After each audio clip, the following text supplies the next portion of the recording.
வாழைப்பூ வச்சு இப்படி ஒரு ஈஸியான பொரியல் பண்ணலாமா அப்படின்னு கேட்குறீங்களா? ஆமாங்க. சிம்பிளாக பண்ணி முடிச்சிடலாம். இதுக்கு க்ளீன் பண்ண தான் லேட் ஆகுமே தவிர பண்ணுறது ரொம்ப ஈஸிங்க. ஒரு முட்டை பொரியல் பண்ணுறதுக்கு எவ்வளோ டைம் ஆகுமோ அவ்வளோதாங்க இதுக்கும் டைம் எடுக்கும். கூட ஒரு 2 நிமிஷம் வச்சுக்கோங்க, அவ்வளோதான். இப்போ வந்து பார்த்தீங்கன்னா வாழைப்பூவை வந்து க்ளீன் பண்ணி எடுக்கணும். அதில் பார்த்தீங்கன்னா ஒரு நரம்பு மாதிரி இருக்கும், இந்த மாதிரி ஒரு இலை இருக்கும். இதை மாதிரி எல்லாத்தையும் க்ளீன் பண்ணி எடுத்து வச்சுக்கலாம் தனியாக. ஃபஸ்ட்டே க்ளீன் பண்ணி எடுத்து வச்சாச்சுன்னா நம்மளுக்கு ஈஸியாக பண்ணி முடிச்சிடலாம். அதுக்கு தான் பார்த்தீங்கன்னா தெரியும் எப்படி இருக்குன்னு. நம்ம எல்லாத்தையும் எடுத்துகிட்டு க்ளீன் பண்ணி சூப்பராக எடுத்து வச்சுருக்கோம். இதற்கு ஒரு தடவை கழுவி கட் பண்ணி எடுத்து தனியாக வச்சுக்கலாம். இப்போது அதுக்கு தேவையான ஆயில் சேர்த்துக்கிட்டு கடுகு ஒரு 1/2 ஸ்பூன் சேர்த்துக்கலாம். சீரகம் ஒரு 1/2 ஸ்பூன் சேர்த்துக்கலாம். கடுகு நல்லா பொரிஞ்சு வரணுங்க, அதுக்கப்புறம் தான் சீரகம் சேர்க்கணும். இதுக்கு மசாலான்னு பார்த்தீங்கன்னா எந்த வித மசாலாவும் நம்ம சேர்க்க போகிறதில்ல. அதனால் காரத்துக்கு பார்த்தீங்கன்னா உங்களுக்கு காரம் அதிகமாக வேணும்னு நினச்சிங்கன்னா பச்சை மிளகாய் வந்து அதிகமாக சேர்த்துக்கலாம். நம்ம ஒரு 3 பச்சை மிளகாய் சேர்த்துருக்கோம். கருவேப்பிலை கை நிறையா சேர்த்துட்டு வெங்காயம் ஒரு 2 மீடியம் சைஸ் வெங்காயம் கட் பண்ணி சேர்த்துக்கிறோம். இதுக்கு பார்த்தீங்கன்னா வெங்காயம் அதிகமாக இருக்கணும், அதான் டேஸ்ட்டு பார்த்தீங்கன்னா அவ்வளோ சூப்பராக இருக்கும். அதுவும் இந்த வாழைப்பூ பொரியல்னால் சின்ன வெங்காயம் சேர்த்து பண்ணும்போது அதோட டேஸ்ட்டே வேறு மாதிரி இருக்கும்.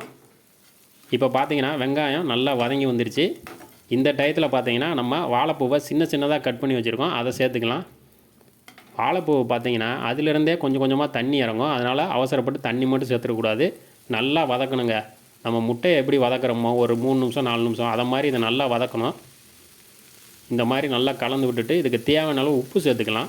நம்ம தண்ணி ஊற்றி வதக்கினோம்னா ரொம்ப பார்த்திங்கன்னா குழஞ்சி போன மாதிரி ஆயிரும், துவக்க ஆரம்பிச்சிடும், ரொம்ப துவக்கும். அதுவும் இல்லாமல் இது வெந்து வர்றதுக்கு ரொம்ப டைம்லாம் எடுக்காதுங்க, ஈஸியாக வெந்து வந்துடும். இப்போ பார்த்திங்கன்னா இதுக்கு தேவையான அளவு உப்பு சேர்த்துக்கலாம். உப்பு சேர்த்து நல்லா கலந்து விட்ருவோம். இந்த மாதிரி நம்ம மூடி போட்டு வேக வைக்கணும் அவசியம் கிடையாது. நம்ம இந்த மாதிரி வதக்கிக்கிட்டே இருக்கணும். ஒரு 4லேருந்து ஒரு 5 நிமிஷம் நல்லா வதக்கணும்.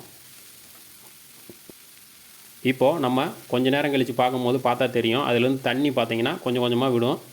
அதுலேயே தண்ணி அதிகமாக தான் வரும். இது மீடியம் ஃப்ளேமில் வச்சு நல்லா வதக்குவோம்.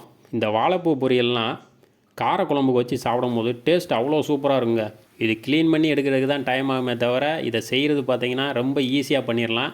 இந்த மாதிரி நல்லா கலந்து விட்டு பார்த்திங்கன்னா தெரியும், தண்ணியெல்லாம் வடிஞ்சு வந்திருக்கு பாருங்கள். நம்ம ஒரு 5 நிமிஷம் நல்லா வதக்கிட்டோம், பார்த்தீங்கன்னா தெரியும். அவ்வளோதாங்க, முடிஞ்சது. சூப்பராக ரெடி ஆகிடுச்சு பாருங்கள். இவ்வளோதாங்க, ஈஸியாக பண்ணி முடிச்சிட்டோம் ஒரு வாழைப்பூ பொரியல். வேறு எந்த மசாலாவும் இதுக்கு சேர்க்கக்கூடாது, இதை மட்டும் சேர்த்து செஞ்சு பாருங்கள். அந்த வெங்காயமும் அந்த வாழைப்பூவும் சேர்த்து வச்சு சாப்பிடும் போது டேஸ்ட்டு சூப்பராக இருக்கும். பிடிச்சிருந்தால் லைக் பண்ணுங்கள், ஷேர் பண்ணுங்கள், சப்ஸ்கிரைப் பண்ணுங்கள்.